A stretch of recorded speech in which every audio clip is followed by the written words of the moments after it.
Well, time now for our weekly tech feature, and this week we're talking about MTN's low-cost smartphone. We'll also look at the new Discovery Bank, because that's what Toby's excited about. Toby Shapshak here to talk to us about all of that. And let's start with Discovery Bank before we go to the smartphone. I mean, are you convinced? Is it something you'd buy into?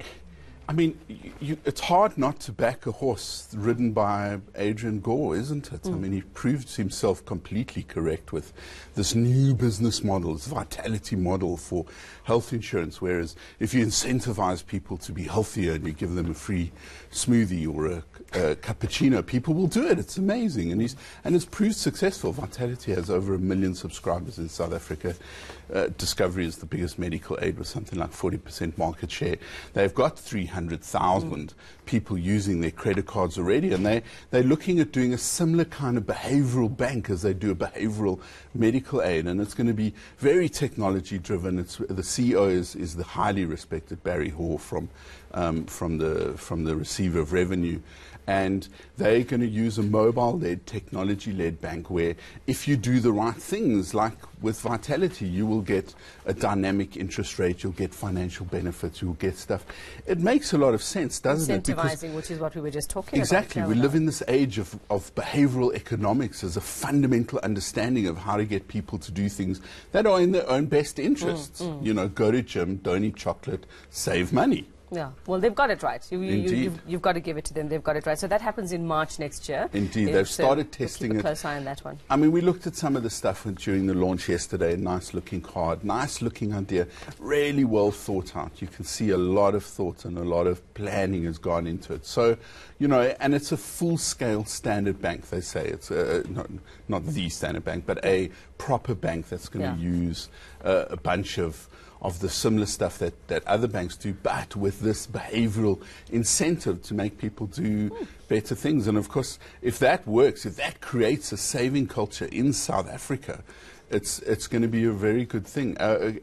Gore yesterday was saying, the Gore and Hoare show, Gore was saying yesterday that there are 5 things that are totally within our control that we can do to make sure that we don't run out of money when we get late on in life, or unplanned expenses, the kinds of risks you counter.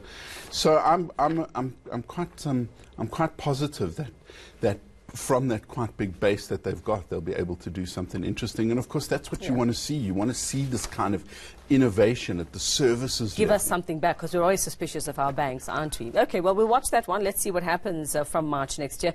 MTN's $20 entry-level smartphone. There again, you have to wonder, is this going to fall apart after a couple of months? Or well, they're saying not. I mean, we can see the image on screen. It's a fairly basic feature phone. It runs a different operating system called KaiOS, which has some 50 million users, it says, mostly in India and other places. And it's going to be made by China Mobile. Both MTN and Orange, the French network, is going to run it.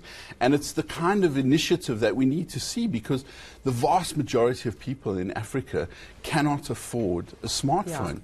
$20 it will be a very basic but entry-level device. They say it will be able to run WhatsApp, it will be able to do some of the stuff that will bridge people. MTN CEO Rob Schutter says it will be a bridging device for some 150 million potential users. Sometimes MTN less is more, isn't it? Hey? Indeed. Less is more. Okay, very quickly, we have just enough time to talk about Samsung making a foldable phone. Yes, so isn't I can that? put it in my little bag when I go out. Yes, yes. So you can have a smartphone and you can fold it out to a tablet. Wow. This kind of folding technology, of course, is revolutionary technology. I mean, look at it over there. You can see it's been folded in half.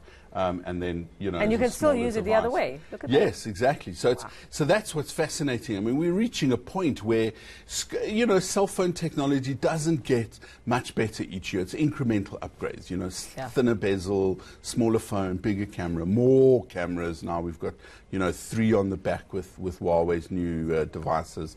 Now we're looking at phones that fold. I mean, it is a fantastic. What will that cost, though? It's going to be expensive. It's going to be a lot. It's going to be expensive. About, like, from what I'm looking at here, we're looking at over 20,000 rand. Yeah, that's based on the South Korean pricing at the moment. So we don't know yet. It's probably going to be launched next year, maybe at Mobile World Congress in Barcelona. But it's just fascinating because it is a radical departure from the innovations that we've seen so far. You can have a phone that's both a smartphone, then you want to read the news, you roll out your tablet.